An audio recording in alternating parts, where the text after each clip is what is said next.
Well, I've heard of that, of certain people like graduate students or something just thriving on that deadline, whereas if they have a long time to work on, let's say, a Oh yeah, paper, that they won't do it. But knowing that they have a week left, that there's just some kind of adrenaline rush that they yeah. get. Is that the same for you? Like if you know you have, let's say, 10 things in the ether that you're going to be working on, how does that feel? That pressure? I Because like it. I mean, every paper I wrote in college was, I did not read the books all semester or all quarter, didn't look at the work, and starting at about 1 a.m. the night before it was due, I wrote the paper and read the books and skimmed the things, and every single one, every test, how I studied for it. The papers that my mom didn't write for me, she did write some for me. She's a very nice lady. That's a nice mom, yeah. And that's probably technically called cheating, but you know, whatever. If your mom writes for it, I think it's okay. I proofread it, Sure.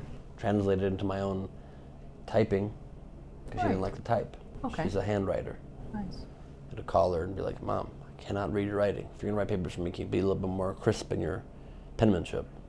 But it just feels good. I like the pressure. I enjoy knowing on set that I have a whole production that's depending on me to deliver. It's just exciting for me. That's interesting. When did you realize that about yourself? Because I realized the same about myself, but it wasn't until I read this article in, like, I don't know, Psychology Today or something, that people do. There's a certain sect of the population that thrives on that pressure. When was it that you realized that? I think I realized, I think I always knew that I liked pressure in my head, but it was a weird conundrum that formed because I also had a pretty severe speech problem growing up, so I couldn't even speak, and I hated the pressure of being called on for many years of my life. I couldn't even I didn't want a teacher to ask me to speak in class. So I knew that I wanted to be an entertainer and a performer, and I could make people laugh when I was able to speak fluently. But when it wasn't those times, I was sitting there like deathly afraid of being called on and nervous and locked down with my vocal cords just tense and frozen. And so it was a weird dichotomy, but I knew that I had to break out of that to fulfill what I wanted for my life, and just eventually I did. Is that where the being funny came in? Because I know a lot of times people develop that as a coping mechanism for stuff. So is that? I don't think so. No? I don't think it was. I mean, it probably helped me be funnier, I guess, just, more so because it forced me. I was a talker as a kid, and, before my speech problem came out at age like 3, I was talking a million miles a minute. And I found some home video of myself recently, and it was like frightening how fast I was talking. And so I think maybe the world, forced me to shut up and listen and observe. And I think that may have helped my observations of the world and the way I saw things.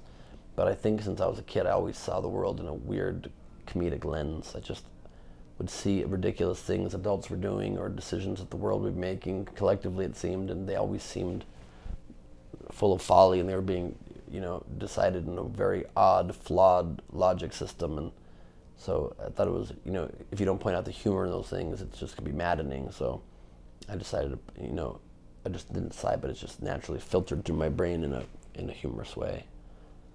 That's the most boring answer possible for an answer about how funny I am.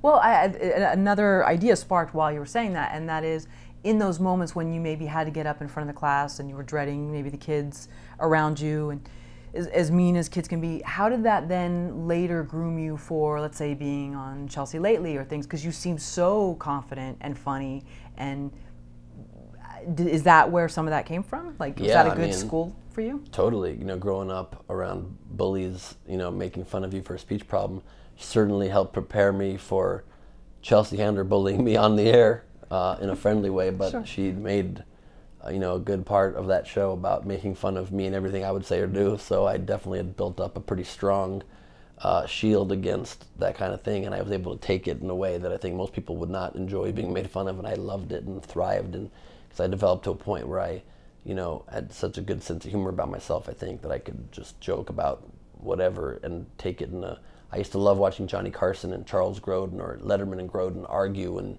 Grodin would be a guest, and they'd had this contentious energy, but you knew there was a friendship behind it. But it was just this very aggressive. To me, it's just so funny to have an interview or an interviewee angry at each other. I just loved that dynamic. I always wanted to do that on TV, so I got to do that. I think having built that up, I mean, Chelsea even made fun of my speech problem on the air a bunch. Not my stutter, I'd overcome that, but I still have a lisp to this day, a little bit of a lisp, and she enjoyed pointing that out. But it used to be a source of pain. It became a source of humor to me because I realized we can laugh at, we all have issues, we all have things wrong with us, and it's fun to laugh at ourselves. And she was always able to laugh at herself too, and didn't mind if you threw stuff back at her. You know, I always thought that maybe she wouldn't want that. So for the first bunch of years on the show, I wouldn't throw stuff back at her. And then one day, I remember we were hanging out, and I said to her, like, do you mind if I sometimes throw stuff back at you? Sometimes I'm like censoring myself when I want to throw an insult back your way because I don't know if you'd like it. She's like, whoever said you can't throw something back at me? And I said, well, when you know, have this bravado in the hallways and act as though, you know, you Miss Chelsea Handler walking out there, you kind of give off the impression that you don't want people to be able to throw stuff back at you as well. And she's like, oh, that was not my intention. I ignore everybody in the hallways. You can say whatever you want. And she meant it. And I started in the last couple seasons throwing stuff back at her, and our banter got so much better, and it's just so much more freeing. So if you can dish it, you have to be able to take it, and she certainly could, and I can too. I make fun of people constantly on Idiot Test and in my stand-up and on Twitter.